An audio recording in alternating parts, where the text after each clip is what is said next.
नमस्कार, स्वागत है आपका डीबी लाइव ब्रेकिंग में। मैं हूं समीर आत्मज मिश्रा और मेरे साथ हैं अमलेंदु उपाध्याय।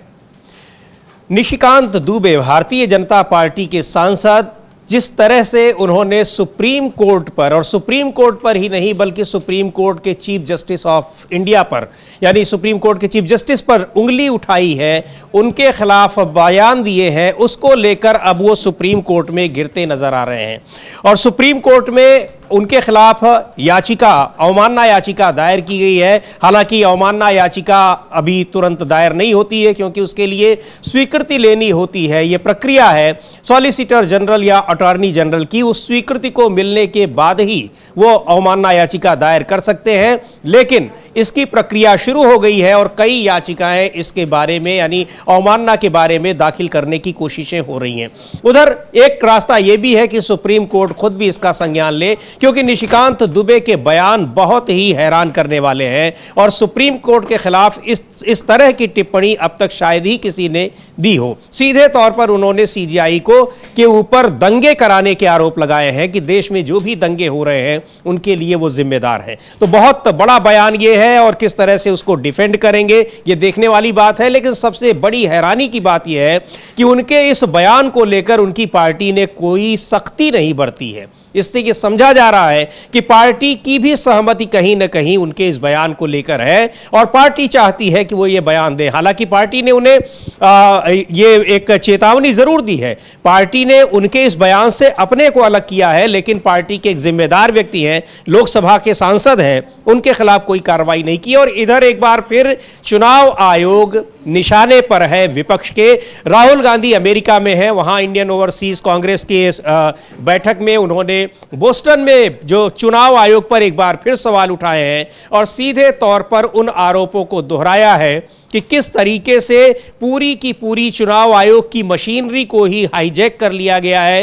यानी चुनाव आयोग सरकार से मिलकर बीजेपी की सरकारें बनवा रहा है, केंद्र में भी और राज्यों में भी। उस पर हम आप बात करेंगे। लेकिन चुनाव आयोग लगातार जिस तरह से घिर रहा है और तमाम एविडेंसेस के बाद जिस तरह से अब उस प्रक्रिया में शामिल लोगों के बयान आ रहे हैं, हम बात कर रहे हैं महाराष्ट्र में उस निलंबित सब इंस्पेक्टर के बयान की, जिसमें उन्होंने कहा कि उन्हें ईवीएम से दूर रहने के लिए 10 लाख रुपए उनके अकाउंट में दिए गए और भी बहुत सारे उनको जो है चीज़ें ऑफर की गई। बहुत सारे बयान उन्होंने दिए लेकिन उनको गिरफ्तार कर लिया गया। ज़्यादा बातें वो मीडिया से नहीं कर पाए। लेकिन इस समय सबसे महत्वपूर्ण मुद्दा जो है वो चुनाव आयोग की संस्था पर जो सवाल उठ रहे हैं और उससे भी ज्यादा ये कि किस तरीके से अब सुप्रीम कोर्ट को, यानी जुडिशरी को भी घेरने की, उस पर दबाव बनाने की, और सबसे ज्यादा जो हैरानी की बात यह है कि उसको डिफेम करने की कोशिशें हो रही हैं। अमलेंदु जी, इस लुक को लेकर अब ये, हालांकि ये प्रक्रिया है, जब तक अटॉर्नी जनरल की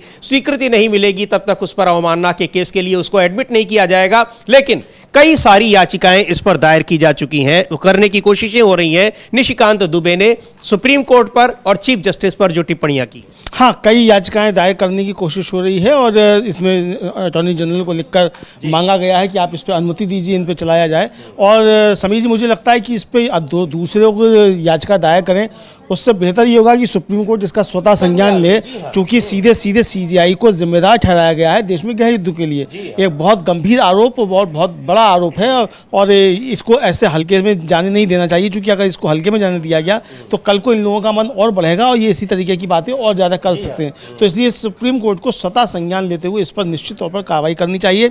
भारतीय जनता पार्टी के अध्यक्ष जो है, कार्यकारी अध्यक्ष जेपी नड्डा, उन्होंने ये तो कहा है कि हमारी पार्टी का ये वक्तव्य नहीं है, लेकिन इसके लिए निशिकांत दुबे को दंडित नहीं किया है पार्टी ने किसी भी तरीके से।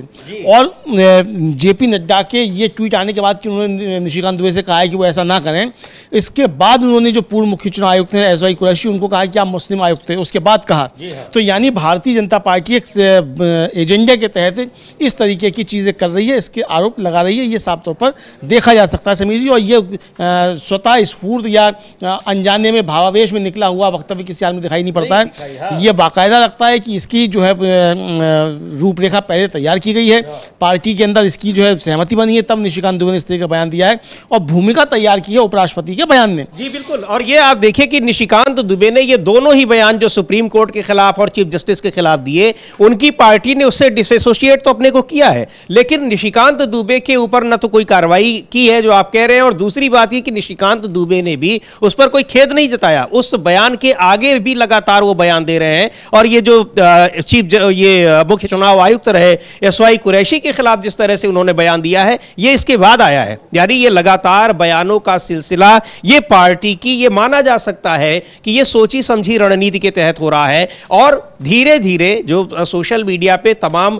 और यूजर्स हैं वो तो समर्थन कर ही रहे हैं निशिकांत दुबे का।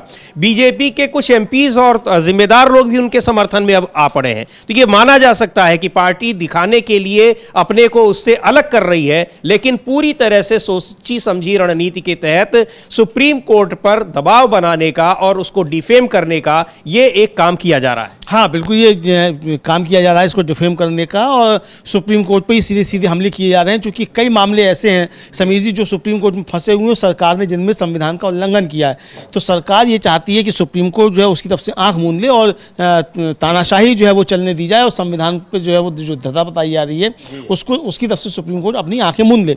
और लेकिन ये संभव नहीं है, चूंकि अगर ऐसा होगा तो आगे सुप्रीम कोर्ट के ऊपर भी सवाल खड़े हो जाएंगे। तो इसलिए ये बातें चल रही हैं, और भारतीय जनता पार्टी की सोची समझी रणनीति के तहत ये विपक्ष का आरोप है कि वो इस पर काम करती हुई दिखाई पड़ती है, और सुप्रीम कोर्ट पे हमले इसी को लेकर किए जा रहे हैं। जी बिल्कुल, और इस पर अमलेंदु जी अभी आज की सुनवाई में सुप्रीम कोर्ट ने एक दिलचस्प बात आई कि पश्चिम बंगाल में जो कुछ हो रहा है वहां पर राष्ट्रपति शासन लगाने की एक याचिका दायर की गई सुप्रीम कोर्ट में।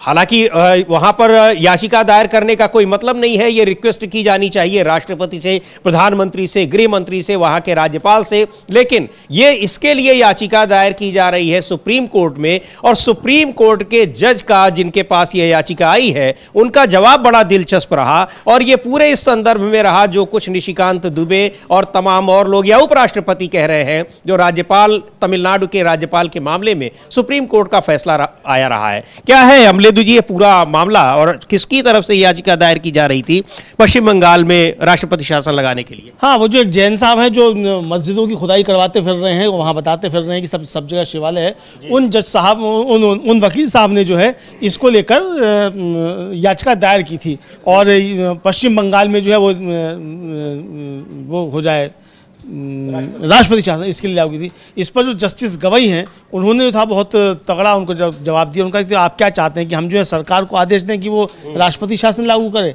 वैसे ही हमारे ऊपर आरोप लग रहे हैं कि हम जो अपनी संवैधानिक मर्यादा का उल्लंघन कर रहे हैं। तो ये उन्होंने जैन साहब को कहा, मतलब अगर सुप्रीम कोर्ट के वकील साहब हैं तो कम से कम उन्हें ये मालूम होगा, इससे पहले भी याचिकाएं पहुंच चुकी हैं। दिल्ली हाई कोर्ट में जब एक याचिका पहुंची थी कि अरविंद केजरीवाल की सरकार को बर्खास्त किया जाए, उस समय भी ये कहा गया था कि हम जो हैं वो कार्यपालिका नहीं हैं, हम गवर्नर नहीं हैं, आपको इसकी शिकायत करनी है गवर्नर से कहिए, राष्ट्रपति से कहिए। और दिल्ली हाई कोर्ट के जो उस समय चीफ मतलब जस्टिस थे, उनके सामने मामला पहुंचा था, तो उन्होंने कहा था कि आप हमें एक उदाहरण बताइए कि जब सुप्रीम कोर्ट ने कहीं राष्ट्रपति शासन लगाया हो। जी हाँ। तो ये हमारे अधिकार क्षेत्र में नहीं है, ये इसको हम नहीं करते। और यहाँ जो है वकील साहब जो बीजेपी समर्थित हैं वो बता रहे हैं कि सुप्रीम कोर्ट आदेश दे रही है पश्चिम बंगाल। अरे भाई, मोदी जी से क्यों ना लगाए राष्ट्रपति शासन? मोदी जी क्यों नहीं लगा रहे हैं राष्ट्रपति शासन? लगाना उनको है। हाँ, तो ये जो है वो याचिका जो है उस पर उन्होंने फटकार लगाई है जस्टिस गवई ने। जी बिल्कुल, लगाना केंद्र सरकार को है। राष्ट्रपति शासन का अगर फैसला लेना है, उसकी स्वीकृति संसद से लेनी है, उसमें सुप्रीम कोर्ट का क्या काम। लेकिन ये जब जैन साहब जिनका जिक्र कर रहे हैं अमलेंदु जी, इस याचिका को लेकर गए सुप्रीम कोर्ट में, तो उनसे ये भी सवाल पूछा जा रहा है कि 2 दिन पहले महाराष्ट्र में कोर्ट के आदेशों के बावजूद, कोर्ट ने मना किया था, उसके आदेश के बावजूद वहां दशकों पुराने एक जैन मंदिर को ध्वस्त कर दिया सरकार ने, तब आप उसके खिलाफ याचिका लेकर क्यों नहीं गए? तो ये सवाल पूछा जा रहा है। हालांकि उनकी तरफ से कोई जवाब नहीं आया है, लेकिन सरकार, ये सवाल जो है बहुत ही महत्वपूर्ण है जो उनसे पूछा जा रहा है, क्योंकि वहां इसको लेकर जैन समुदाय बड़े पैमाने पर प्रदर्शन कर रहा है और सरकार के खिलाफ नारेबाजी वहां पर चल रही है। जबरदस्त आक्रोश है, गुस्सा है जिस तरह से जैन मंदिर तोड़ा गया महाराष्ट्र में। लेकिन जो वकील साहब है जैन साहब, ये राष्ट्रपति शासन लगाने की बात कर रहे हैं। कहा पश्चिम बंगाल में, और उसके लिए सुप्रीम कोर्ट में याचिका दायर कर रहे हैं। क्यों ऐसा कर रहे हैं ये वही बता सकते हैं, लेकिन सुप्रीम कोर्ट ने उनको सिरे से खारिज कर दिया कि इसके लिए सुप्रीम कोर्ट नहीं है। लेकिन सुप्रीम कोर्ट को लेकर घिरे नजर आ रहे हैं निशिकांत दुबे।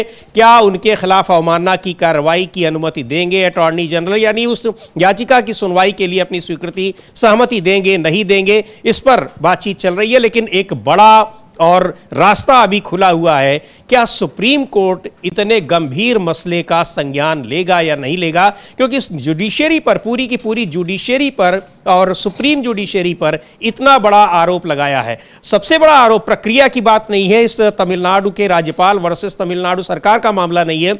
यह सबसे बड़ा मामला जो chief justice of India Sanjeev Khanna पर लगाए हैं कि वो देश में गृह युद्ध के लिए जिम्मेदार है। हाँ, बिल्कुल सीधा सीधा यही आरोप लगाया है कि गृह युद्ध के लिए जिम्मेदार हैं, और उस बाइट को हम लोग सुनेंगे भी, ये क्या क्या कहा था निशिकांत दुबे ने, जिस पर इतना बवाल मचा हुआ है। और उसके बाद जब उन्होंने एसवाई कुरैशी को लेकर कहा कि आप मुस्लिम आयुक्त थे, तो उस पर अब एसवाई कुरैशी ने बिना कोई नाम लिए हुए समीर जी और बिना किसी का उद्धरण दिए हुए, उन्होंने एक जॉर्ज बर्नार्ड शॉ की उक्ति का उल्लेख करते हुए एक ट्वीट किया है। और उन्होंने जो है अंग्रेजी में ट्वीट हम अपनी टीम से कहेंगे उसको दिखा भी सकते हैं, और हिंदी में जो उन्होंने लिखा है वो आप पढ़ के बता सकते हैं। जी बिल्कुल।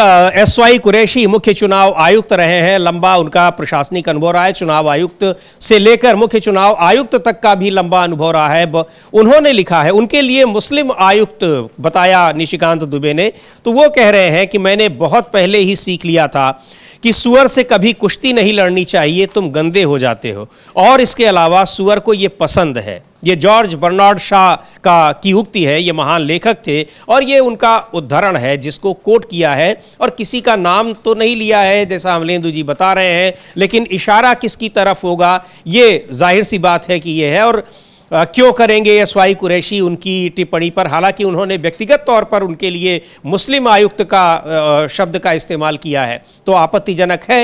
लेकिन एसवाई कुरैशी ने, डॉक्टर एसवाई कुरैशी मुख्य चुनाव आयुक्त रह चुके हैं, उन्होंने इसका ये लिया है कि मैंने बहुत पहले सीख लिया था, जिसका उनके ट्वीट का हिंदी वर्जन है, मैंने बहुत पहले ही सीख लिया था कि सुअर से कभी कुश्ती नहीं लड़नी चाहिए, तुम गंदे हो जाते हो, और इसके अलावा सुअर को ये पसंद है।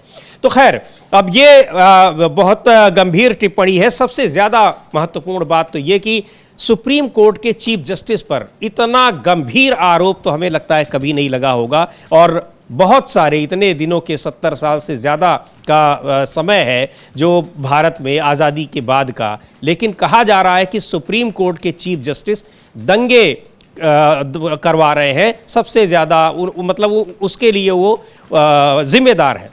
ये अब उनके पास अगर ये इस पक्का संज्ञान तो लेना ही चाहिए और पूछा जाए कि भाई कौन से, आप इसके पीछे क्या बिना एविडेंस के आप बोल रहे हैं, आपके पास एविडेंस है, ये तो मांगा ही जाएगा अमलेंदु जी। हाँ, बिल्कुल मांगा जाएगा, और इसको मांगना भी चाहिए, सुप्रीम कोर्ट को खुद इसको मांगना चाहिए, क्योंकि ये गंभीर आरोप है। और समीर जी, इस तरीके का आरोप जो है देश की जनता का सुप्रीम कोर्ट में जो आस्था है, जो उसको कम करने का एक प्रयास जो है, इसको साफ तौर पर समझा सकता है। और जिस तरीके से हमला किया है, तो इसको लेकर हालांकि बहुत सारी चीज़ें उठ रही हैं। एक वकील हैं अनस तनवीर, उन्होंने अटॉर्नी जनरल को लिखा है कि भाई आप इसको जो है वो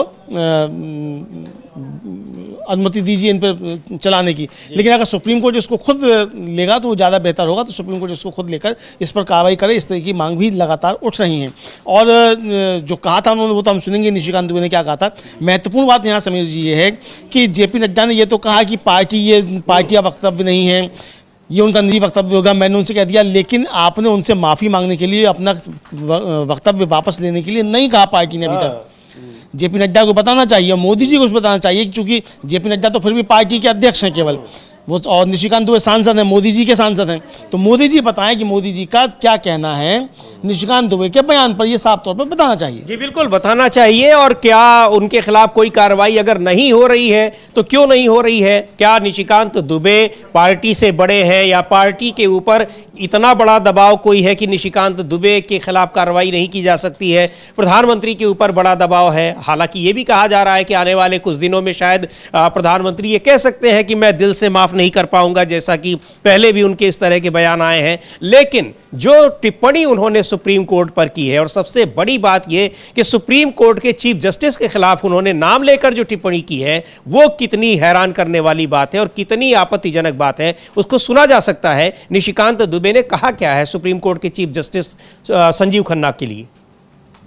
ने ट्वीट करते हुए लिखा है कि अगर सुप्रीम कोर्ट ही अगर कोर्ट से ही सारे कानून बनेंगे तो कहीं ना कहीं पार्लियामेंट के दरवाजे बंद कर देने चाहिए। बंद हो जाने चाहिए ना। मैं आपको बताऊं कि एक आर्टिकल 377 था जिसमें होमोसेक्सुअलिटी जो है एक बड़ा अपराध था। अभी ट्रम्प एडमिनिस्ट्रेशन आया है, उसने क्या कहा है? उसने कहा है कि इस दुनिया में 2 ही सेक्स है, या तो मेल है या तो फीमेल है। ट्रांसजेंडर की उसने बात नहीं कही, होमोसेक्सुअलिटी की बात नहीं कही। पूरी क्रिश्चियन कम्युनिटी हो, पूरी हिंदू कम्युनिटी हो, पूरी मुस्लिम कम्युनिटी हो, पूरी बुद्ध हो, जैन हो, सिख हो, सभी ये मानते हैं कि होमोसेक्सुअलिटी एक अपराध है। सुप्रीम कोर्ट ने वन फाइन मॉर्निंग कहा कि नहीं, ये केस हम एबॉलिश करते हैं, ये आर्टिकल एबॉलिश करते हैं। हमने आईटी एक्ट बनाया। आईटी एक्ट में सबसे ज़्यादा दुखी कौन है? महिलाएं हैं, महिलाओं के पौर्ण आते हैं, बच्चे हैं, बच्चे के पौर्ण आते हैं, उनकी सेक्सुअलिटी के बारे में जो है हंगामा होता है। एक दिन सुप्रीम कोर्ट खड़ा होता है, वो कहता है 66 से ख़त्म कर दिया हमने, आईटी एक्ट ख़त्म कर दिया। अभी आप समझिए, मैंने आर्टिकल 141 का बहुत बड़ा जो है अध्ययन किया है। आर्टिकल 141 कहता है कि हम जो कानून बनाते हैं, हम जो जजमेंट देते हैं, वो लोअर कोर्ट से लेकर सुप्रीम कोर्ट तक लागू है। लोअर कोर्ट से लेकर सुप्रीम कोर्ट तक लागू है, लेकिन कानून बनाने वाला जो है आर्टिकल 368 क्या कहता है? आर्टिकल 368 कहता है कि इस देश के संविधान को, पार्लियामेंट को सभी कानून बनाने का अधिकार है। कानून की व्याख्या करने का अधिकार सुप्रीम कोर्ट का है।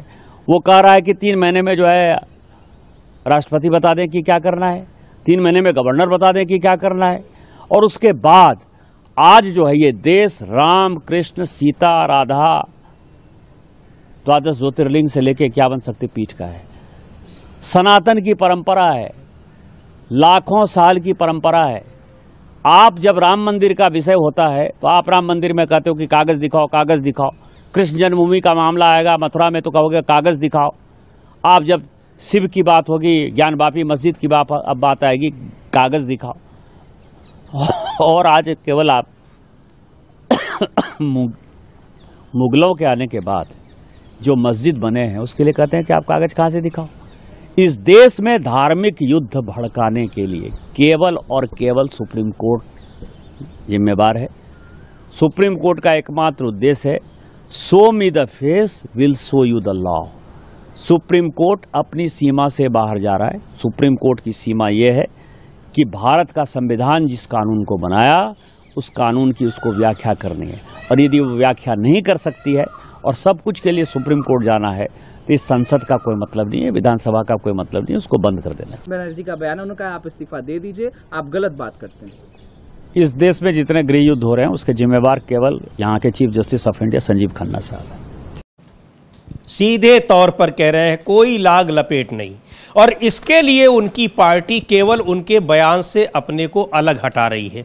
कोई उनके खिलाफ कार्रवाई नहीं, सीधे तौर पर वो देश में गृह युद्ध के लिए जिम्मेदार ठहरा रहे हैं देश के मुख्य जो न्यायाधीश हैं उनको, चीफ जस्टिस ऑफ इंडिया को, और नाम लेकर कह रहे हैं कि देश के मुख्य न्यायाधीश संजीव खन्ना देश में गृह युद्ध के लिए जिम्मेदार हैं। बहुत गंभीर बात यह है कि सबसे महत्वपूर्ण बात तो यह कि वो ये मान रहे हैं कि देश में पिछले कई साल से गृह युद्ध चल रहा है अमलेंदु जी, और उसके लिए जिम्मेदार है चीफ जस्टिस संजीव खन्ना। हाँ, मैंने पहले भी टिप्पणी की थी समीर जी कि ये असल में सीजीआई या सुप्रीम कोर्ट पर ही टिप्पणी नहीं है, ये नरेंद्र मोदी के ऊपर भी टिप्पणी है। क्योंकि अगर देश में गृह युद्ध चल रहे हैं तो इसका मतलब निशिकांत दुबे ये कहना चाहते हैं कि नरेंद्र मोदी नाकारा और अक्षम प्रधानमंत्री हैं, जिनके प्रधानमंत्री रहते हुए इस देश में गृह युद्ध चल रहे हैं। इस पर तो कायदे से प्रधानमंत्री नरेंद्र मोदी और गृह मंत्री अमित शाह को सामने आकर बताना चाहिए कि कहाँ कहाँ गृह युद्ध चल रहे हैं, जहाँ निशिकांत दुबे बता रहे हैं, बताएं आकर कि कहाँ कहाँ गृह युद्ध चल रहे हैं और वहाँ सरकार क्या कर रही है अगर जहाँ गृह युद्ध चल रहे हैं इस देश के अंदर। तो ये तो बताएं कम से कम।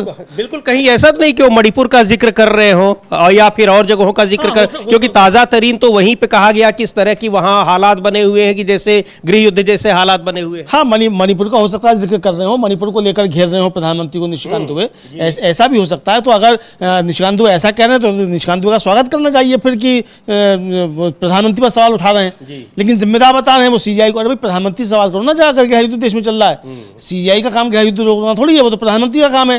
तो प्रधानमंत्री रोके उस गृह युद्ध को, क्यों नहीं जाते? मणिपुर का मान नहीं बोलते आप संसद के अंदर, 2-3 साल लगभग होने जा रहे हैं इस पूरे घटनाक्रम को, और तब से जल रहा है लगातार। तो इसको लेकर निश्चित तौर से सवाल जो उन्होंने प्रधानमंत्री के ऊपर भी उठाए निशिकांत दुबे ने, लेकिन सीजीआई को सीधे सीधे ये कहकर एक तरह से कहा जाए उन्होंने बहुत बड़ा हमला किया है समीर जी। और ये जो पूरा हमला है, चाहे वो धनखड़ साहब का बयान हो और चाहे निशिकांत दुबे का हो, इनका ये अलग अलग मसले नहीं है, इनको एक ही तारतम्य में देखना चाहिए। और ये आरएसएस की सोची समझी रणनीति के तहत जो है ये हमले सुप्रीम कोर्ट पर किए जा रहे हैं, ताकि किसी तरीके से देश का संविधान जो बदलने की भारतीय जनता पार्टी की कोशिशें जो बताई जाती हैं विपक्ष के द्वारा, उसको अंजाम दिया जा सके और सुप्रीम कोर्ट उसी तब से आंखें मूंद ले और संविधान को बदलने दे। ये इस रणनीति के तहत है। धनखड़ भी उसी रणनीति के तहत बोल रहे थे, और धनखड़ की बात को ही जो है वो, चूंकि धनखड़ जो है एक संवैधानिक पद पर बैठे हुए हैं, तो उतना नीचे नहीं गिर सकते जितना निशिकांत दुबे गिर सकते हैं। तो इसलिए जो है निशिकांत दुबे ने फिर आगे नीचे गिरकर और बातें कही है, धनखड़ साहब की बातों को ही एक तरीके से आगे बढ़ाया है निशिकांत। जी बिल्कुल, चूंकि ये कहा जा रहा था, आरोप लगे ही रहे थे, और धीरे धीरे चुनाव में हार के बाद, हार इसलिए कि बहुमत नहीं मिला भारतीय जनता पार्टी को लोकसभा चुनाव में, हार के बाद वो धीरे धीरे उन कामों की ओर बढ़ रही है जिसके उस पर आरोप लगाए जा रहे थे, यानी वो संविधान को बदलने की कोशिश कर रही है। और ये आरोप पुख्ता आरोप थे, क्योंकि बीजेपी के ही निशिकांत दुबे जैसे ही कई सांसदों ने यह कहा था चुनाव से पहले, लोकसभा चुनाव से पहले, कि 400 पार का नारा इसलिए दिया जा रहा है ताकि हम लोग संविधान को बदल सकें,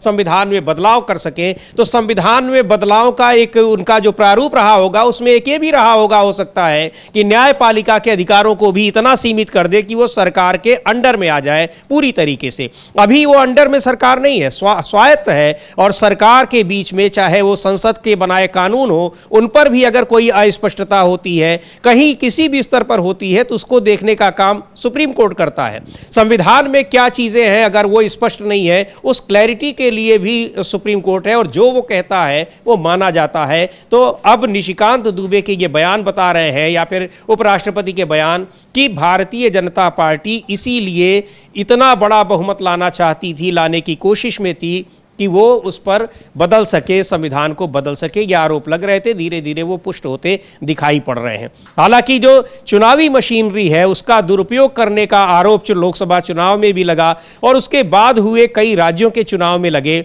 उस पर सरकार, चुनाव आयोग तो घिरा ही है, सरकार भी जबरदस्त घिरी हुई है। क्योंकि चुनाव आयोग पर जो आरोप लग रहे हैं, उन आरोपों का मतलब यही है कि चुनाव आयोग सरकार से मिलकर, केंद्र सरकार से मिलकर अलग अलग राज्यों में बीजेपी की सरकार बनवा रहा है। एक बार फिर राहुल गांधी ने, देखेंगे उन्होंने क्या कहा है, एक बार फिर उन्होंने सवाल उठाया है चुनाव आयोग पर, और कहा है कि यह पूरा हैक्ड सिस्टम हो गया है, हैक हो चुका है। ईवीएम के लिए दावा करता है चुनाव आयोग की ईवीएम हैक नहीं हो सकती, लेकिन राहुल गांधी का कहना है कि पूरा का पूरा सिस्टम हैक हो चुका है। बोस्टन में, अमेरिका में, उन्होंने इंडियन ओवरसीज कांग्रेस के सम्मेलन में जो बात कही है बहुत ही महत्वपूर्ण है, और वो उन्हीं बातों का एक तरह से एक्सटेंशन है जो कांग्रेस पार्टी के नेता, इंडिया गठबंधन के तमाम नेता लगातार जिन बातों को कह रहे हैं। अमलेंदु जी, ये लिखा है, राहुल गांधी ने भी इसको लेकर ट्वीट किया है, कांग्रेस पार्टी ने भी, लेकिन बोस्टन में उन्होंने जो कहा है वो वही बातें हैं जो अभी पिछले दिनों मल्लिकार्जुन खड़गे कर रहे थे,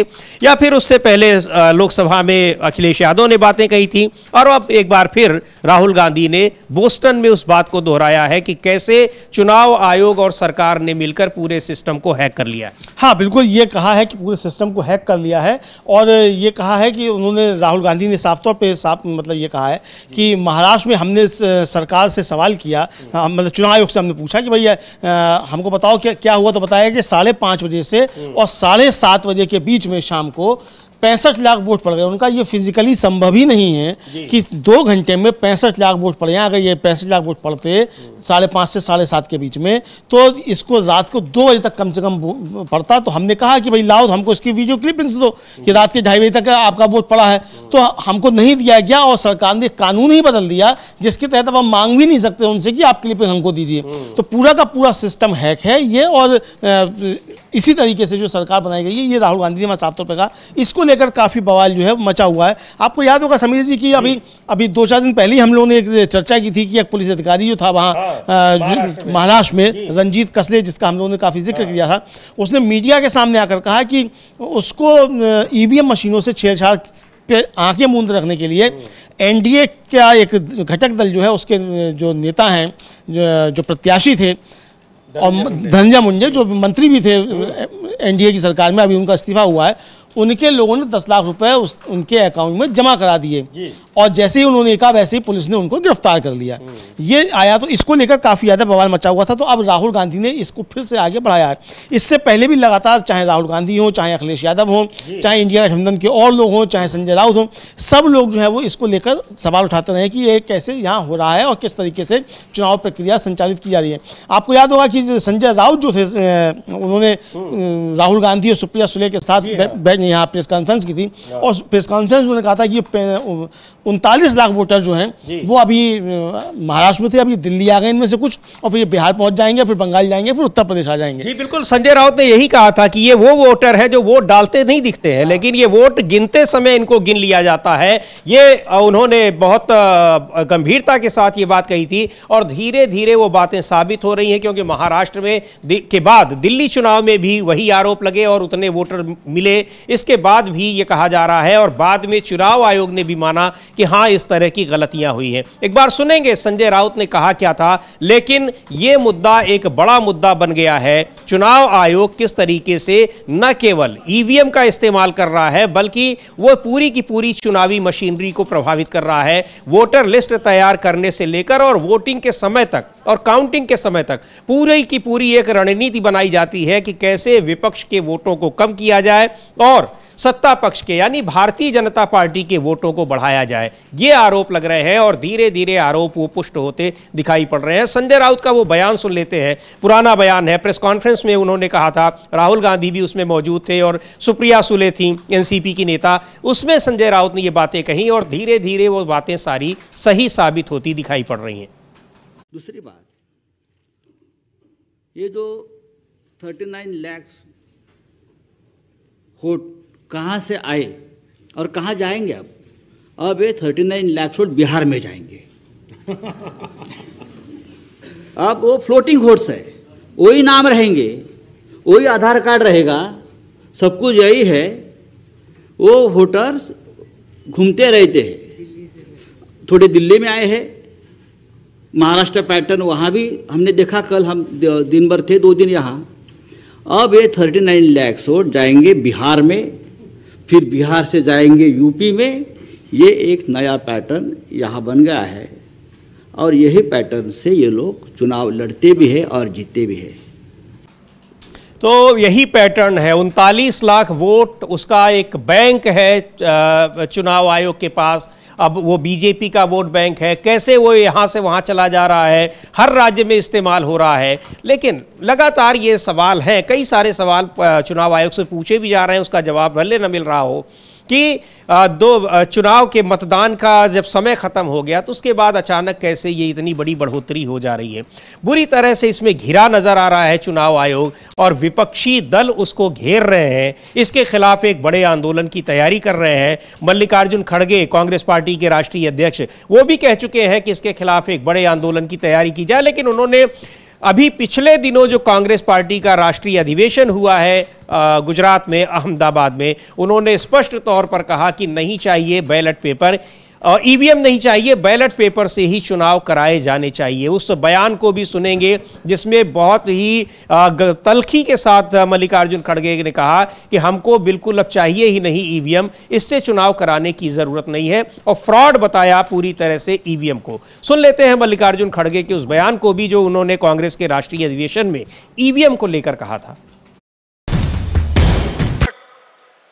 सरकार का विस्तार बनाने की कोशिश है, इलेक्शन इंस्टीट्यूशन भी उनके कंट्रोल में है और सरकार हर चीज में आज इंटरफियर करके अपना वर्चस्व हर जगह बिठा रही है। चुनाव में घोटाला हो रहा है, इलेक्ट्रॉनिक टेक्नोलॉजी के एडवांसमेंट के साथ पूरी दुनिया के विकसित देश ईवीएम को छोड़कर बैलेट पेपर की तरफ चल गए हैं। कहीं भी दुनिया में ईवीएम्स नहीं है, सिर्फ भारत में है, वो भी इतना बड़ा देश है। 140 करोड़ लोग लोकतंत्र में विश्वास रखते हैं।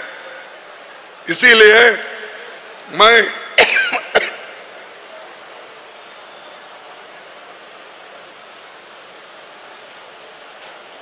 विकसित देश भी बैलेट पेपर में, लेकिन हम ईवीएम पे चल रहे हैं। ये सब फ्रॉड है, मैं ये कहूंगा, लेकिन वो लोग प्रूव करो।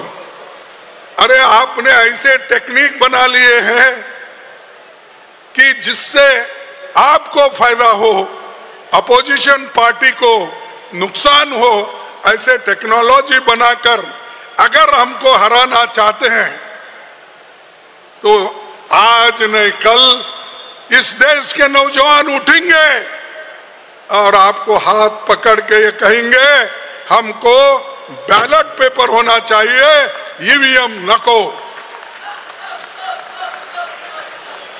महाराष्ट्र में क्या हुआ? राहुल जी ने ये सवाल पहले उठाए, पार्लियामेंट में उठाए, प्रेस में बोले, हम लोग बोले, लेकिन सरकार असर नहीं हुआ। अरे असेंबली और पार्लियामेंट इलेक्शन के बीच में अगर 50 लाख वोट्स वहां पर ज्यादा होते हैं तो आप ही बताइए ये कैसा डेमोक्रेसी, ये कैसा इलेक्शन कमीशन, ये कैसा वोटर लिस्ट उन्होंने बनाया? सब फर्जी बना के जीत गए। महाराष्ट्र का इलेक्शन ये तो फ्रॉड है, डेमोक्रेसी पे ये एक मार है। इसलिए यही बात हरियाणा में भी हुई है। हो सकता है वो छोटे प्रमाण पे हुई, लेकिन सबसे बड़े पैमाने में हमारे पास ये, अरे हमारे सीट सबसे ज्यादा पार्लियामेंट में आ सकते हैं, वही वोटर लिस्ट सिर्फ थोड़े दिन में बदल के एमएलए उनके आते हैं। मैं कहीं नहीं सुना, कहीं नहीं देखा कि ये बीजेपी वहां 150 सीटें लड़ती है और 150 सीटें लड़ती है और 138 सीटें लाती है। 90% रिजल्ट कभी हुआ है इस देश में? अनेक इलेक्शन हमने देखे हैं। मैं तो खुद 12-13 इलेक्शन लड़ा हूं, ऐसा कभी नहीं हुआ। जो फ्रॉड महाराष्ट्र में हुआ वो सिर्फ डेमोक्रेसी को तबाह और तंग करने के लिए और अपोजिशन को हराने के लिए उन्होंने ये काम किया है। इसके खिलाफ भी हमको लड़ना है। और वोटर लिस्ट में बड़े पैमाने जो गड़बड़ियां हो गई, इसको रोकने के लिए हम बहुत से सवाल और हमारे एडवोकेट्स भी और लीडर्स भी इस पर बहुत काम किए, लेकिन फिर भी हम इसमें पीछे हैं। इसको ढूंढ के निकालेंगे। जो चोर चोरी करता है वो आज न कल पकड़ा जाता है। तो ये मल्लिकार्जुन खड़गे का कहना था कि बैलेट पेपर से नहीं होना है, ईवीएम से नहीं होना है, बैलेट पेपर से ही होना है। और महाराष्ट्र में कितना बड़ा फ्रॉड, ये बात वो पहले कह रहे हैं और उसके प्रमाण मिल रहे हैं बाद में कि उस चुनावी प्रक्रिया में शामिल व्यक्ति बता रहा है कि ईवीएम से दूर रहने के लिए हमको 10 लाख रुपए हमें दिए गए, अकाउंट में डाले गए, ऑफर भी नहीं किए गए, उसको सीधे तौर पर दिया गया। और ये विपक्ष कह रहा है कि जब एक अफसर को वहां पर तैनात इंस्पेक्टर को 10 लाख रुपए दिए जा रहे हैं तो फिर पूरे महाराष्ट्र चुनाव में कितने पैसे खर्च किए गए होंगे। ये बिल्कुल वही आरोप है जो चुनाव के समय ही संजय राउत आरोप लगा रहे थे और उन्होंने बताया कि एक एक कॉन्स्टिट्यूएंसी पर करोड़ों रुपए खर्च किए जा रहे हैं, बांटे जा रहे हैं। हाँ, ये आरोप लगाया था कि 25-25 करोड़ रुपए जो हैं वो एक एक कॉन्स्टिट्यूंसी में बांटे जा रहे हैं और ये कई जगहों पर जो रुपए पकड़े गए थे, 5 करोड़ रुपया एक जगह पकड़ा गया था और तो उसके बाद उनका था कि ये तो एक पहली किस्त जो है वो आई है और अभी पैसा और आएगा, ये संजय राउत का आरोप था। और इसके बाद समीर जी ये देखा गया कि कई जगह जो था काफ़ी पैसा पकड़ा गया और आरोप ये लगे थे कि 3,000 करोड़ रुपया गुजरात से आया है महाराष्ट्र के चुनाव में। अब आया नहीं आया हम तो नहीं जान सकते, मतलब बता सकते, लेकिन इस तरीके के आरोप जो थे वो लगातार लगाए गए विपक्ष की तरफ से। और अब इसकी पैसे की भूमिका भी समझ में आ रही है और किस तरीके से जो संस्थाएं हैं वो काम कर रही हैं ये भी साफ तौर पर समझा जा सकता है। और चुनाव आयोग को लेकर बहुत गंभीर सवाल जो है वो विपक्ष ने उठाया और राहुल गांधी ने जो कहा है बोस्टन में वो साफ तौर पर चुनाव आयोग की जो मिलीभगत है उसको लेकर। अखिलेश यादव ने ट्वीट किया था कि ये जिन लोगों को ये लगता है कि भाई ये किन के लिए कमाएंगे वो इस घटना को देखकर समझ सकते हैं, उस पुलिस अधिकारी का वक्तव्य जारी करते हुए। इस पर चुनाव आयोग ने साहब वो जवाब दिया कि इसकी जांच की जा रही है। वो अधिकारी चूंकि असंतुष्ट था इसलिए उसने आरोप लगा दिया और एसएसपी और डीएम से वहाँ हमने रिपोर्ट मांगी है। तो ये चुनाव आयोग ने अपनी सफाई उसमें दी है समीर जी। तो चुनाव आयोग की सफाई अपनी जगह है, लेकिन जिस तरीके के आरोप लग रहे हैं, जिस तरीके की चीज़ें सामने आ रही हैं उससे कहीं ना कहीं मिलीभगत साफ तौर पर मालूम पड़ती है। जी बिल्कुल, चुनाव आयोग तो हर चीज़ पर सफाई दे रहा है। खैर अब तो सफाई भी दे रहा है। इससे पहले जो इतनी बड़ी बड़ी शिकायतें की गई, इतनी गंभीर शिकायतें दर्ज कराई गई कांग्रेस पार्टी के वरिष्ठ नेताओं की ओर से, हरियाणा में भी और महाराष्ट्र चुनाव से संबंधित भी, उन पर तो उसने कोई संज्ञान ही नहीं लिया और सिरे से खारिज करता गया कि बिल्कुल कहीं कुछ भी गड़बड़ नहीं हुआ है, सारा चुनाव बिल्कुल फेयर हुआ है। कैसे इतने लाखों वोट अचानक बढ़ जाते हैं कुछ घंटों के भीतर, इसका भी उसके पास कोई जवाब नहीं। और कहा कि एक लाइन का जवाब कि सारी प्रक्रिया बिल्कुल सही तरीके से संचालित हुई है, कहीं कोई गड़बड़ नहीं है। यानी विपक्ष जो कुछ कह रहा है वो पूरी तरह से झूठ बोल रहा है। लेकिन अब इस मुद्दे पर जिस तरह से लगातार बहुत सारे पुख्ता प्रमाण मिल रहे हैं और कोर्ट भी इस पर गंभीर होता दिखाई पड़ रहा है। ये महाराष्ट्र में जो ताज़ा तरीन मामला है जिसमें इंस्पेक्टर ने कहा है, निलंबित इंस्पेक्टर ने, कि उसके अकाउंट में 10 लाख रुपए डाले गए ताकि वो ईवीएम से दूर रहे और इसकी जानकारी, जो कुछ भी घपला वहां हो रहा है उसकी जानकारी किसी और को ना दे, इसके लिए उसको पैसे दिए गए। तो ये इस तरह के प्रमाण बहुत ही महत्वपूर्ण है जो चुनाव आयोग को घेरने में अपनी भूमिका अदा कर रहे हैं। और सबसे बड़ी बात यह कि वहां की जनता ने चुनाव के बाद ही जिस तरह से इस पर सक्रिय होना शुरू किया और मॉक पोलिंग की, वो सब चीज़ें चुनाव आयोग को परेशान करने वाली थी। लेकिन मॉक पोलिंग को शुरुआत में चुनाव आयोग ने रुकवा दिया, केस दर्ज किया ऐसे लोगों के खिलाफ। लेकिन इस तरह की मॉक पोलिंग कई गांवों में होने लगी और पता चला कि वहां जो चुनाव परिणाम आए वो उससे बिल्कुल उल्टे थे जो वास्तव में चुनाव के समय में थे। यानी ये आरोप जो लग रहे हैं कि मैनिपुलेशन होता है, वोट डालने वाले कहीं होते नहीं हैं लेकिन उनके वोट पड़ जाते हैं, ये कहीं भी दिखाई नहीं पड़ते। और जो संजय राउत कह रहे हैं कि 39 लाख वोटर्स का एक बैंक है जो अलग अलग राज्यों में जाकर वो वोट डालकर आता है, ये सारे आरोप बहुत ही गंभीर होते जा रहे हैं। ईवीएम ही नहीं बल्कि पूरी की पूरी चुनावी मशीनरी इसमें फंसती नजर आ रही है। हाँ बिल्कुल, पूरी चुनावी मशीनरी इसमें फंसती नजर आ रही है समीर जी। और ये साफ तौर पे लग रहा है कि चुनावी मशीनरी जो है ये ज़बरदस्त तरीके से काम करती है बीजेपी के पक्ष में। और जो आरोप विपक्ष के लग रहे हैं, अब सवाल ये कि आरोप चुनाव आयोग पे लग रहे हैं तो बीजेपी बचाव में क्यों उतर रही है? संबित पात्रा राहुल गांधी का जवाब देने के लिए क्यों उतर रहा है? चुनाव आयोग आगे जवाब दे, चुनाव आयोग पर अगर सवाल उठ रहे हैं तो इसका मतलब जो दुरभिसंधि की कही जाती है कि चुनाव आयोग और बीजेपी की है, वो अपने आप उसकी पुष्टि कर देती है बीजेपी कि सवाल उठते हैं चुनाव आयोग पर, जवाब देने के लिए आ जाते हैं मोदी जी, जवाब देने के लिए आ जाती है बीजेपी। तो ये साफ तौर पर दिखाई पड़ रहा है। और आपको याद होगा समीर जी की मल्लिकार्जुन खड़गे ने ही बल्कि राहुल गांधी ने लोकसभा चुनाव के दौरान भी ईवीएम को लेकर बहुत सारे सवाल उठाए थे। वो भी हम लोग सुन लेंगे कि ईवीएम को लेकर राहुल गांधी ने लोकसभा चुनाव के दौरान क्या कहा था। उन्होंने साफ तौर पे कहा था कि बिना ईवीएम के नरेंद्र मोदी चुनाव नहीं जीत सकते। जी हाँ, ये राहुल गांधी ने साफ तौर पे एक बड़ा बयान था, बहुत ही महत्वपूर्ण, कि अगर ईवीएम हटा दिया जाए और बैलेट पेपर से चुनाव हो जाए तब फिर बीजेपी चुनाव जीत कर दिखाए। हालांकि लोकसभा चुनाव के दौरान कहा था और लोकसभा चुनाव में बीजेपी को कई जगहों पर हार का सामना भी करना पड़ा, लेकिन यह बयान बड़ा महत्वपूर्ण था। और ये चीजें लगातार देखने में मिल रही हैं कि किस तरीके से विपक्ष के ये आरोप सही साबित होते दिख रहे हैं। राहुल गांधी का वो बयान सुनते हैं जिसमें उन्होंने कहा था कि ईवीएम अगर हटा लिया जाए तो बीजेपी चुनाव कैसे जीतेगी, ये देखने वाली बात होगी। ये जो उनका 400 सीट का नारा है, ये बिना ईवीएम के, बिना मैच फिक्सिंग के, बिना सोशल मीडिया और प्रेस पर दबाव डालकर खरीदकर ये 180 पार नहीं होने जा रहा है। सब तो 180 पार नहीं, 400 का नारा था लोकसभा चुनाव में बीजेपी का कि वो 400 पार, 400 से ज्यादा सीटें ला रही है। और राहुल गांधी ने वही कहा कि अगर ईवीएम ना हो, चुनाव आयोग साथ ना हो, मीडिया साथ ना हो, तो वो 180 से ज्यादा सीटें नहीं जीत पाएंगे।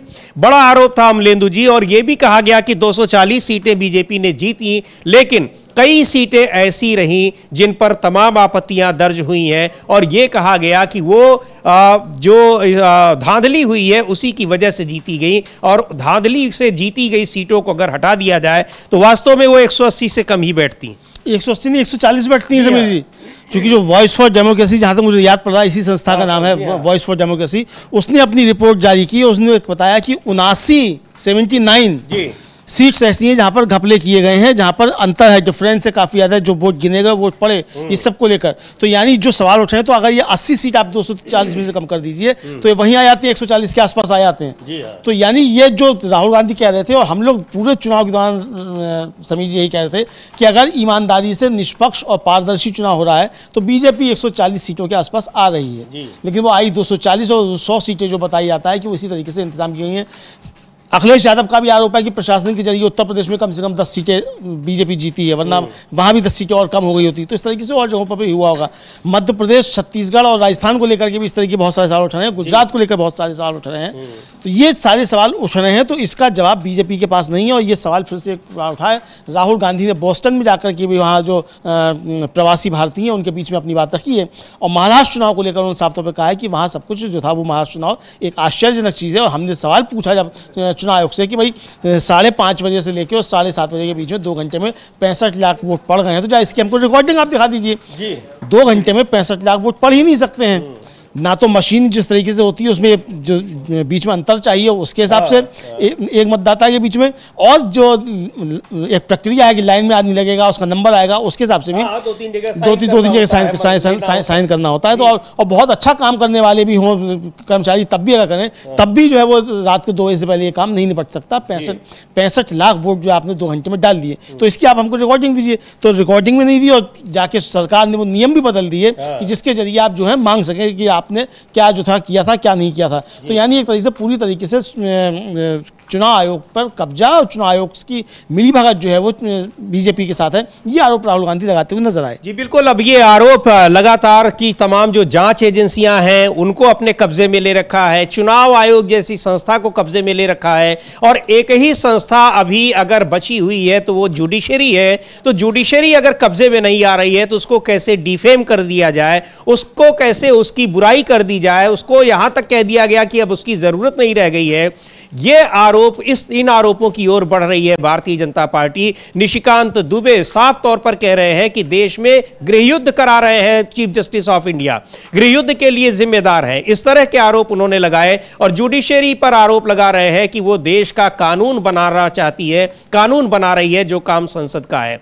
अवमानना की प्रक्रिया, कार्रवाई के लिए वहां पर अपीलें दायर की जा रही हैं सुप्रीम कोर्ट में कि किस तरह से उन्होंने सुप्रीम कोर्ट की अवमानना की है। बुरी तरह से फंसते नजर आ रहे हैं। हालांकि अभी एक उसमें पेंच जरूर है कि अवमानना की ये याचिकाएं अटॉर्नी जनरल के थ्रू जानी है, सॉलिसिटर जनरल के थ्रू जानी है, उनकी सहमति लेनी होगी। उनकी सहमति मिलती है या नहीं ये भी बहुत महत्वपूर्ण है। लेकिन निशिकांत दुबे के खिलाफ कानूनी कार्रवाई की जो शिकायतें हैं वो बढ़ती चली जा रही हैं। अब उनके खिलाफ कई याचिकाएं लंबित है, और अभी एक रास्ता ये भी है कि सुप्रीम कोर्ट उसका स्वतः संज्ञान ले कि किस तरह से उन्होंने सुप्रीम कोर्ट की अवमानना की है या नहीं की है। लेकिन यह साफ दिखाई पड़ रहा है कि भारतीय जनता पार्टी उसमें पूरी तरह से उनके साथ है, बावजूद इसके कि पार्टी के अध्यक्ष ने एक बयान जारी कर कहा है कि हम उनके साथ नहीं है। लेकिन पार्टी ने उनके खिलाफ कोई कार्रवाई नहीं की है। सांसद हैं, लोकसभा के सदस्य हैं, जिम्मेदार व्यक्ति हैं, कोई ऐसा नहीं है,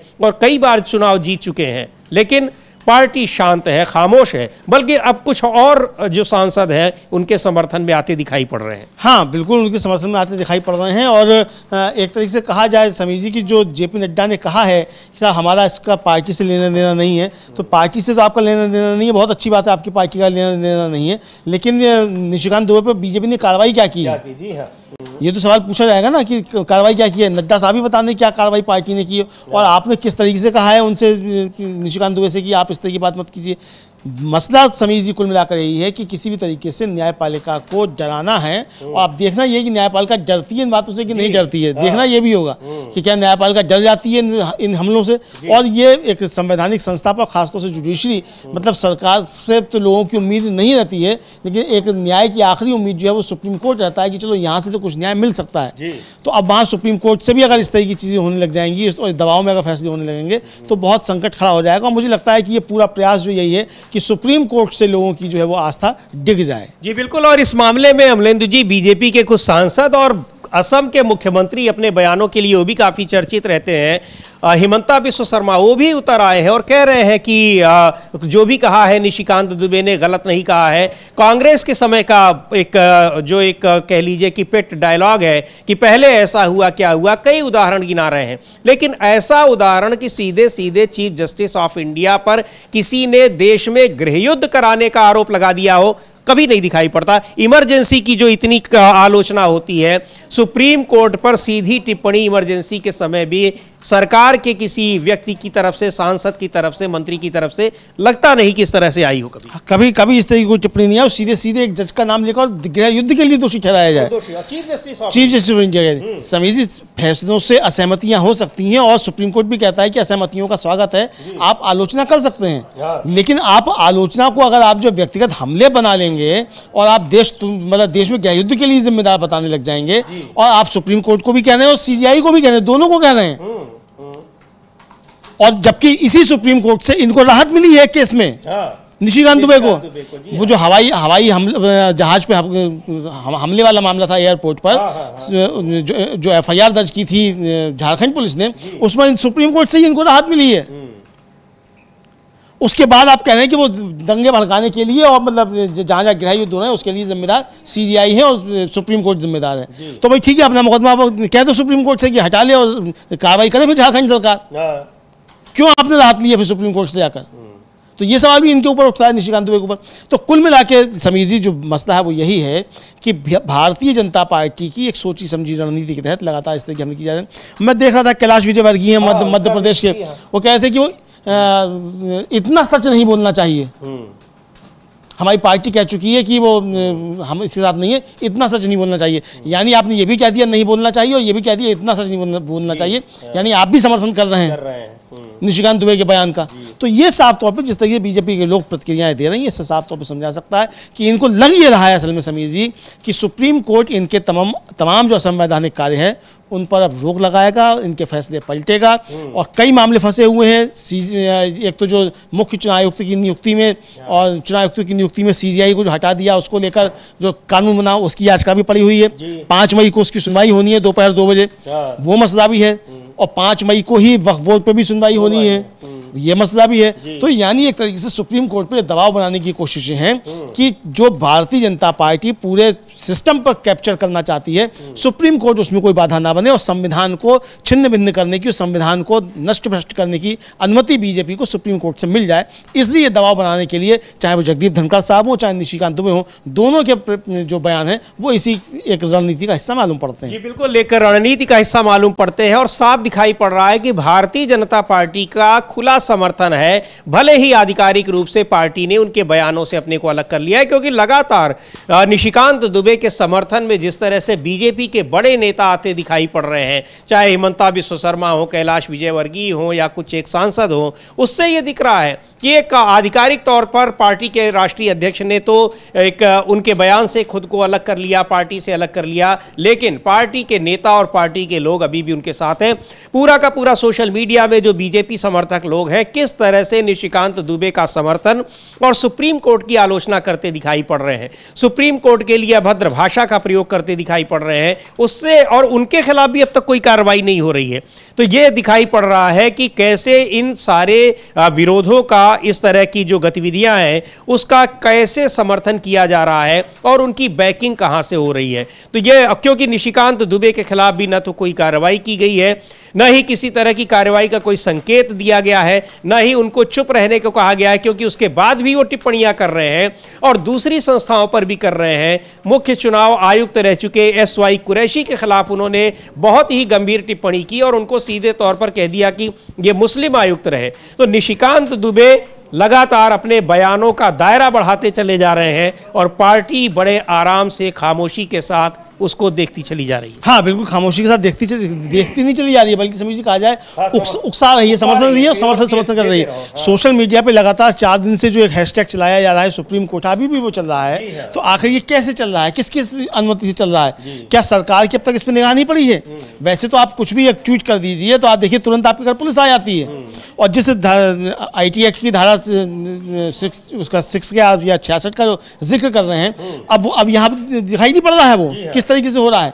तो यानी एक तरीके से सब कुछ जो है वो बीजेपी के इशारे पे ही सब कुछ चल रहा है, ये साफ तौर पर समझा जा सकता है। क्योंकि जो भी ट्रोल्स सुप्रीम कोर्ट को लेकर टिप्पणियां कर रहे हैं वो सब भारतीय जनता पार्टी के समर्थक समझे जाते हैं और लगातार वो इसी तरह की ट्रोलिंग करते हैं। तो उन लोगों के ट्विटर हैंडल से ये सब ट्रोल्स सुप्रीम कोर्ट को किया जा रहा है समीर जी।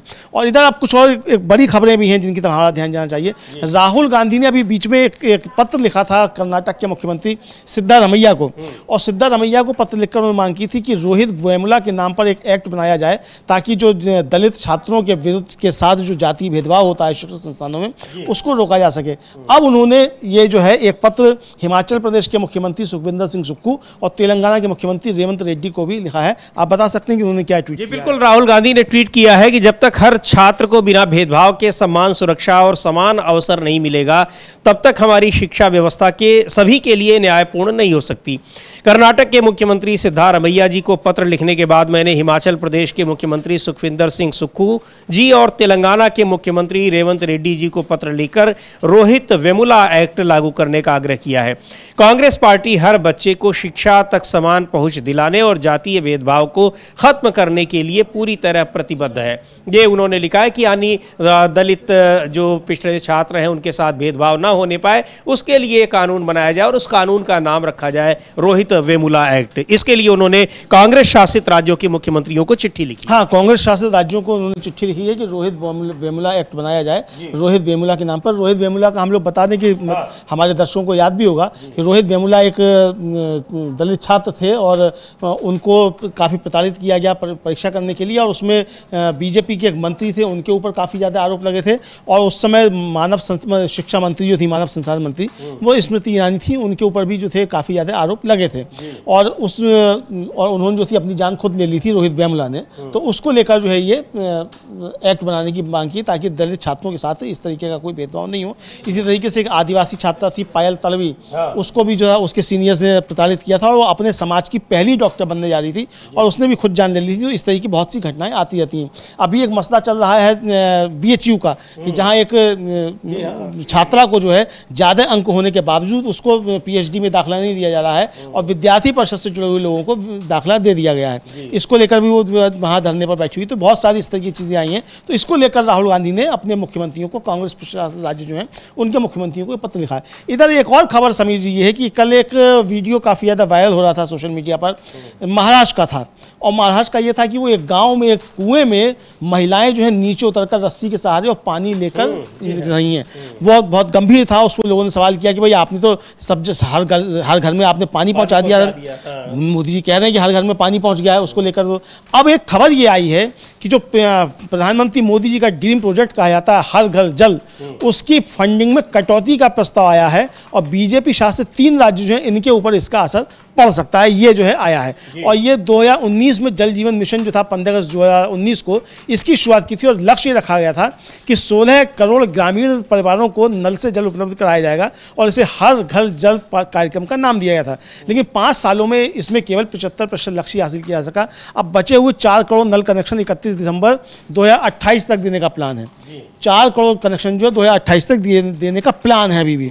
और इसका जो है वो जो एक द इंडियन एक्सप्रेस जो अंग्रेजी का अखबार है उसकी एक जानकारी, उसके मुताबिक जल शक्ति मंत्रालय ने इस परियोजना के लिए 2.79 लाख करोड़ रुपए का फंड मांगा था, लेकिन एक्सपेंडिचर फाइनेंस कमेटी जो है EFC उसकी 13 मार्च को बैठक हुई थी और इसके लिए सिर्फ 1.51 लाख करोड़ रुपए के फंड की सिफारिश की गई। यानी उसमें कटौती जो थी वो लगभग 46% कटौती उस फंड में कर दी गई इस हर घर जल के मिशन के उसके लिए। अब आप समझ सकते हैं कि किस तरीके से मोदी जी के जो ड्रीम प्रोजेक्ट बताए जाते हैं, जिनका बहुत डंका बजाया जाता है, उसकी ये स्थिति है। और उसमें सबसे ज़्यादा प्रभावित होने वाले राज्य जो हैं वो बीजेपी शासित राज्य ही होंगे। जी बिल्कुल। और इसको कि हर घर में जल पहुंच गया है, नल पहुंच गया है, बड़े पैमाने पर प्रचारित किया जाता है, लेकिन बीजेपी शासित राज्यों की ही तस्वीरें दिखा रही हैं कि कैसे लोग पानी के लिए, अभी गर्मी उस तरह से शुरू नहीं हुई, हालांकि शुरू तो हो ही गई है, लेकिन अभी जब ये हाल है तो आने वाले दिनों में मई जून में क्या हालात होंगे और पानी के लिए किस तरह से, अभी लगातार ये तस्वीरें और खबरें आती रहती हैं लेकिन उसमें सुधार होता नहीं दिखाई पड़ रहा है। शुरुआत में तो इसके लिए पिछली सरकारों को घेरने की कोशिश की गई, लेकिन अब 11 साल से अपनी सरकार है, तब भी पिछली सरकारों को ही घेरने की कोशिश करने में कोई कमी नहीं बरती जाती। हाँ बिल्कुल, कोई कमी नहीं बरती जाती है और सब कुछ बताया जाता है कि पिछली सरकारों ने ऐसा किया, पिछली सरकारों ने ऐसा किया। आप क्या कर रहे हैं इस पर कोई बात नहीं होती है। तो ये सवाल जब उठ रहे हैं कि भाई, और इसमें जो राज्य प्रभावित होंगे समीर जी इस कटौती से, उसमें उत्तर प्रदेश, राजस्थान और मध्य प्रदेश जैसे जो हैं ये 3 राज्य जो हैं सबसे ज़्यादा ये प्रभावित होंगे। तो ये आप साफ तौर पर समझ सकते हैं। तो क्या आप ये क्यों इसका पैसा काटा जा रहा है? क्या पैसे की कमी हो गई है सरकार के पास? कमी हो गई तो सरकार बताए। और जो 4 करोड़ नल के कनेक्शन बच गए तो ये 2028 तक क्यों दिए जाएंगे? 2028 के दिसंबर 2028 तक, यानी 2029 के लोकसभा चुनाव तक अभी लगभग 4 साल का समय बचा है। तब तक जो आप इसको देंगे तब तक 4 साल तक जो है ये लोग प्यासे रहेंगे उस इलेक्शन के लिए। तब फिर प्रचार की सामग्री तैयार, हाँ फिर प्रचार की सामग्री तैयार की जाएगी। तो यानी आपकी योजनाएं भी जो होती हैं वो सिर्फ प्रचार पर केंद्रित होती हैं और उसका वास्तविकता से कोई लेना देना नहीं होता है। ये जो है इस खबर से मालूम पड़ रहा है समीर जी। बिल्कुल इस खबर से मालूम पड़ रहा है, लेकिन जो महत्वपूर्ण इस समय मुद्दा है वो ये है कि कैसे सुप्रीम कोर्ट के ऊपर बीजेपी के सांसद हमला कर रहे हैं, आरोप लगा रहे हैं और पार्टी उनकी जो है वो खामोश है, उससे उनके बयानों से तो अलग कर रही है, लेकिन उनके खिलाफ किसी तरह की कोई कार्रवाई नहीं हो रही है। लेकिन अमलेंदु जी ठीक है, इसके क्या दिखावे के लिए भी पार्टी उनके खिलाफ कोई कार्रवाई नहीं कर सकती है? कर क्यों नहीं रही है? इसका मतलब कि पूरी की पूरी पार्टी वास्तव में सुप्रीम कोर्ट के ऊपर ये दबाव बना ही नहीं रही है, उसको जताना भी चाहती है कि हम क्या कर सकते हैं और कहां तक जा सकते हैं। आपको याद होगा समीर जी कि जब इलेक्टोरल बॉन्ड पर फैसला आया सुप्रीम कोर्ट का, प्रधानमंत्री नरेंद्र मोदी उसके अगले दिन संभल में थे, जो आचार्य प्रमोद कृष्णम है उनके यहाँ एक कार्यक्रम था कल की आश्रम, उसमें थे। और वहाँ उन्होंने क्या कहा था, सीधे सीधे सुप्रीम कोर्ट को उन्होंने कहा था कि भाई आज के उस समय कृष्ण जी के समय में सुदामा को जो मदद कर दी थी, उस समय कोई होता, अगर मदद सुप्रीम कोर्ट कोई होता तो उस समय जो था वो आदेश भी जारी कर देता कि ये तो मतलब इलेक्टोरल बॉन्ड को लेकर उन्होंने इस तरीके से निशाना साधा। तो जब प्रधानमंत्री सीधे सुप्रीम कोर्ट को समीर लक्षित कर सकते हैं तो ये तो छोटे मोटे भुनगे हैं भारतीय जनता पार्टी के जो लक्षित कर रहे हैं, लेकिन ये एक रणनीति के तहत किया जा रहा है। और ये साफ तौर पर जाहिर होता है क्योंकि लगातार जिस तरीके से हमले हो रहे हैं सुप्रीम कोर्ट के ऊपर, मौखिक हमले किए जा रहे हैं और जिस तरीके का माहौल बनाने की कोशिश की जा रही है, उससे साफ समझा जा सकता है कि भारतीय जनता पार्टी ये करना चाहती है। चूँकि इलेक्टोरल बॉन्ड पर भी आगे सुनवाई होनी है, इसकी भी लेकर याचिका पहुँची गई है कि जो पैसा जमा किया है राजनीतिक दलों ने उनसे वसूली की जाए, इस तरीके की याचिकाएं भी हैं, इसकी जांच कराई जाए, इस तरीके की याचिकाएं भी हैं। बहुत सारे आरोप हैं कि किस किस से पैसा लिया गया है। उधर दूसरा जिस तरीके से CGI को निकाल दिया गया है चुनाव आयोग की नियुक्ति कमेटी से, उसको लेकर याचिकाएं हैं। वक्फ बोर्ड पे जो याचिकाएं हैं, तमाम सारी याचिकाएं हैं जिनमें सरकार को मुंह की खानी पड़ेगी सुप्रीम कोर्ट में, अगर सुप्रीम कोर्ट दबाव में नहीं आया, ऐसा समझा जाता है। बिल्कुल। और अब बड़ा सवाल यह है कि निशिकांत दुबे के खिलाफ अवमानना की कार्रवाई के लिए अटॉर्नी जनरल परमिशन देते हैं या नहीं देते हैं, क्योंकि कई याचिकाएं उनके खिलाफ जा चुकी हैं और अटॉर्नी जनरल की परमिशन जरूरी है है अवमानना के लिए, सुप्रीम कोर्ट की अवमानना के लिए, अवमानना की कार्रवाई के लिए, ये देखने वाली बात होगी। लेकिन तमाम संस्थाएं जिस तरह से सरकार के दबाव में काम कर रही हैं, चुनाव आयोग को लेकर विपक्ष और ज़्यादा हमलावर है, सरकार अब सुप्रीम कोर्ट पे भी उसी तरह का दबाव बनाने की कोशिश कर रही है, ये सीधे तौर पर देखा जा रहा है। और निशिकांत दुबे का ये बयान, जिस तरह से उनको पार्टी के दूसरे बड़े नेताओं का समर्थन मिलता दिखाई पड़ रहा है, उससे ये भी पता चल रहा है कि दिखावे के लिए पार्टी ने उनको, उनके बयान से अपने को अलग भले किया हो, लेकिन पार्टी उनके साथ खड़ी है। क्या होता है इस पर आगे जो भी खबर आती है हमारी निगाहें रहेंगी, आप तक हम पहुंचाएंगे। बने रहिए डीबी लाइव के साथ। इस कार्यक्रम को अब यहीं समाप्त करते हैं। मुझे और अमलेंदु उपाध्याय को दीजिए अनुमति। नमस्कार।